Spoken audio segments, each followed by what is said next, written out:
How to ride a new jump line. So, you want to ride a jump trail? We've all been faced with this at some point, arriving to a new to you jump line. Oh God.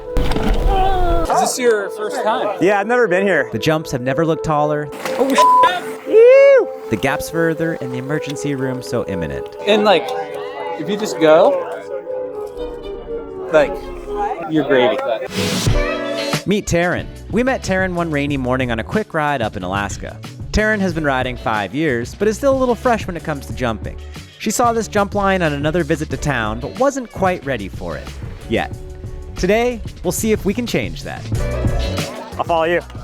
This video is somewhat personal to me, as I just had to go through all this myself. We have a new jump trail here that's on the bigger side of the spectrum. After I got hurt last summer, I lost all desire to jump anything really big. Now, I finally felt ready. Let's do it. But before finding myself going for those big jumps, there's a very specific process I'd follow. Before attempting anything on your bike, you must be able to mentally visualize yourself doing it correctly and successfully. For many of us, to properly do that, we need to see someone else demonstrate first. This is why it's always best to follow someone. Even just seeing them do it in front of you, you'll likely be able to then visualize on the fly. Nice, Anna. Taryn was a little bit different than this, and she preferred to lead by herself, but we still worked up to this in a very controlled manner. So I hit my first gap jump, and I was like, I don't want anybody in front of me. I don't want anybody behind me. Like, I just want it to be me so I can see what's going on. Like, Fair enough. So the easiest types of jumps are a more horizontal, flat takeoff. These are more mountain bikey. And you don't need to do a whole lot to go off of them. You gotta keep yourself pretty low on the bike with level pedals. Give yourself plenty of room to absorb the landing. These are pretty easy jumps. I have no doubt Taryn can do a mellower takeoff without any issues whatsoever.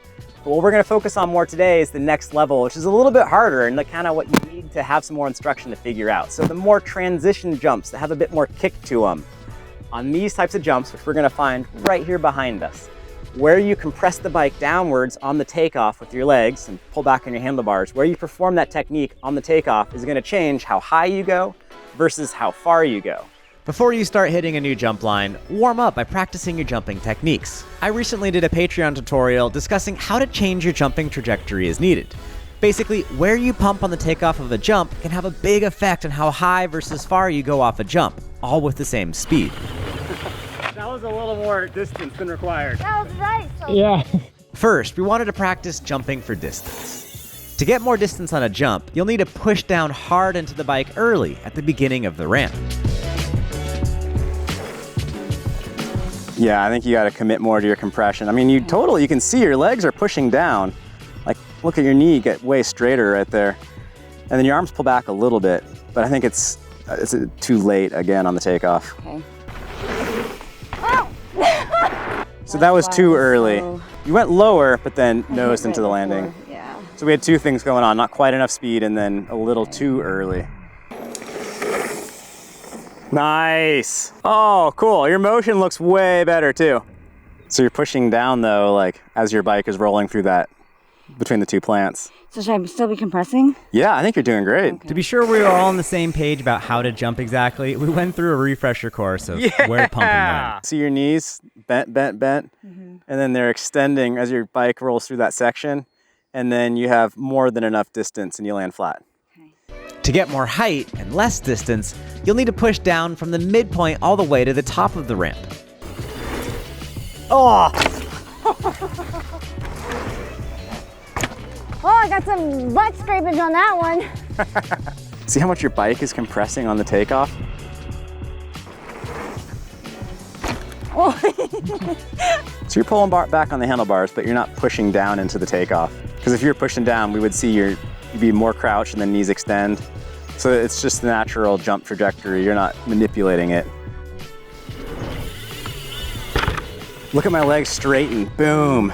They're extending as my front tire is going off. But you can see like, I roll into the jump more crouched, and then I'm pumping down from the midpoint to the top. Oh. So it might have felt like more crouch. It was okay, you could probably get even deeper. Okay. And then right here, your pump, it was still a little bit early. I don't even extend all the way like you extended. I mean, that's like commitment and experience and all that, but it's honestly earlier than if you wanted to get max height. So you're still leaving something on the table. I know everyone's noticing these really harsh landings, but we're not to that point yet. We're still working on just getting Nice. But you can see your legs, boom, doing your pump. And it's still a tad early, but it's also more. It's better than the last couple. Now that we have Taryn warmed up and her technique's a little more focused, let's progress our way over to that new jump line. First up, survey the line. Isolate anything that's a potential challenge. This means take a good look at anything you don't immediately know that you'll be able to ride. I mean, a double like that, is that up in your wheelhouse or is that too gnarly? I don't know. Oh, I don't know. Yeah. Why don't we just roll through at trail speed or whatever? And then I think if we just get on the brakes and then roll over this, you'll be like, oh. I'm gonna try to get at least four pedal strokes in before going off that drop off. Oh. No. I don't know if I feel comfortable doing that second. That double jump? Yeah. If you don't see it and immediately visualize yourself doing it, honestly, you're not quite ready yet, and that's okay. Ew. Nice. Ew. Okay. What made you send it? I just was going. This is Cool. a great example of how Let's go get the other confidence tricky leads part. to I confidence. feel like it's just a matter of following the natural arc of the turn Yeah. and sighting your landing. Just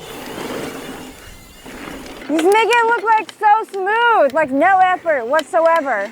I wasn't doing much. You just like float over the top. One thing I like to do is watching another rider hit that feature. That'll also help me visualize. That you have to commit to sinking, to pushing through the turn. Yeah. So you're not doing any weird pumps on the jump. You're just committing and pushing into the berm where it's all blue grooved, where it's smooth and hard packed in the middle there. And once you've committed to pushing into the corner there, your bike naturally rebounds out and off the little kicker. Woo!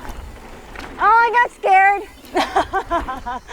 Find the features that you do feel comfortable on, as it's always good to have the confidence of a few successes before trying anything new. Follow your guide, and if things aren't working, just stop.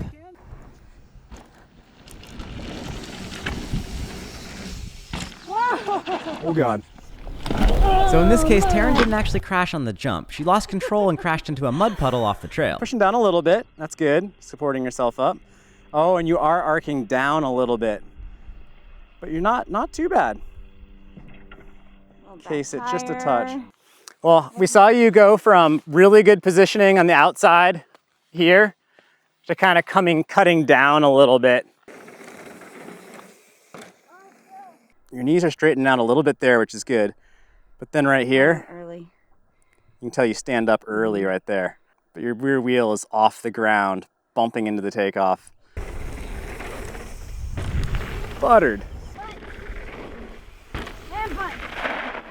I like how you entered high, but I think you kind of actually entered this berm a tad too high. But you went high-low, which is a great technique, but not in this instance.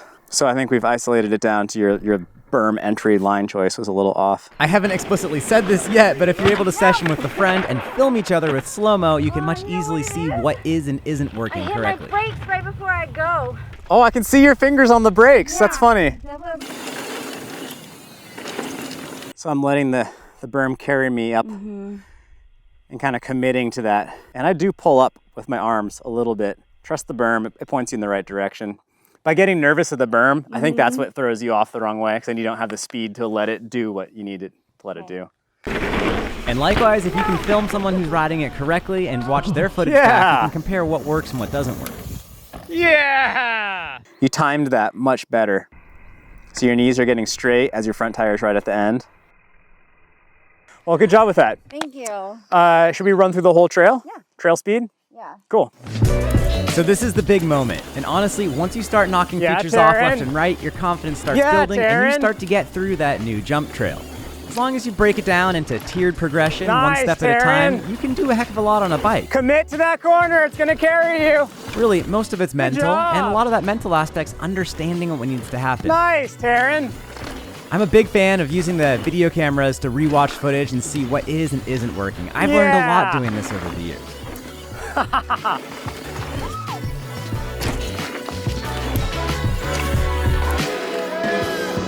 That was so good. Nicely done. If you enjoyed this video, I post a more traditional riding tutorial every month exclusively to my Patreon page. You can find a link to that in the description below. While I've got your attention, I'd also appreciate it greatly if you could hit that subscribe button. And finally, please leave me your favorite jumping success story below. Thanks everyone, I appreciate it.